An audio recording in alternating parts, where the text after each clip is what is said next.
When we're studying normal distributions, there is a special property called the empirical rule.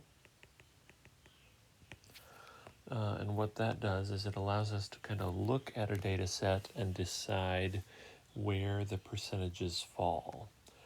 So in this picture, mu, this fancy Greek letter, is the mean, and we already know that standard deviation is this sigma here. So they're telling us that on either side of the mean, if we're within one standard deviation on either side, that contains 68% of the data. If we go out to 2 standard deviations on either side, that contains 95% of the data. And if we go out to 3 standard deviations on either side, that contains practically all, 99.7% of the data. So we'll fill that in down below here. About 68% of all values fall within 1 standard deviation. That's on either side. About 95% fall within 2 standard deviations, and about 99.7% fall within 3 standard deviations. And remember, this only applies to normal distributions. Another way to think of that percentage breakdown is like this. So within 1 standard deviation, that's 68%. So that means each one of these guys closest is 34%. Then as you go out from there, we've got 13.5 in each one of these sections. And then we've got 2.35. And these last little guys is hardly anything at all, 0.15. 0.15. So that's just a breakdown in each section. Again, this is just a breakdown in total. Okay, so for this next example, there are 4 questions. For each one of these questions, we'll be using the standard normal distribution chart because they're telling us that it's approximately normal. So I'll let you read it and then we will answer these questions.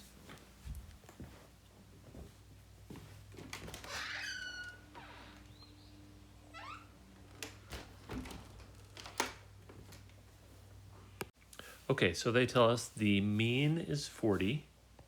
That goes in the middle. And the standard deviation is 2. So going up, it goes 42, 44, 46. Going down, it goes 38, 36, 34. What range of chest measurements, this is part A, what range of chest measurements contain the 68% which fall closest to the mean? You can look back at the previous page to find the percentage breakdown, but the 68% is this section of the graph right here. So that range is 38 to 42 inches. Part B, try to make it so we can see our picture. Part B, what would you expect the chest measurements to be for the 2.5% of the men with the smallest chest measurements in the population? If you look back at the breakdown, we find that these first 2 sections, actually, the 0.15 and 2.35, the sum of those percentages is 2.5. So those measurements go from 32 inches to 36 inches. 1A, what would you expect to be the smallest and largest chest measurements of the middle 95% of the men? So if we're looking for the 95%, that's this section right here. So those measurements are from 36 to 44 inches. And 1B, what would you expect to be the measurements of the 16% of the men with the largest chest in the population? So if we look at our graph, 16% is contained in this section right here. So remember, this was 0.15, this was 2.35, this was 13.5. So the sum of those 3 gives us the 16% that we want. So that's 42 to 48 inches.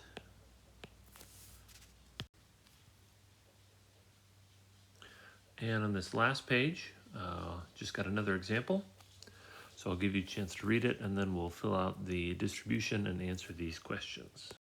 Okay, so they're telling us the mean is 508, so that goes in the middle. And standard deviation is 121. So if we use that for our standard deviations, we can fill out the rest of this chart. So 387 and 629, 750, 871, and then 266, 145. Okay.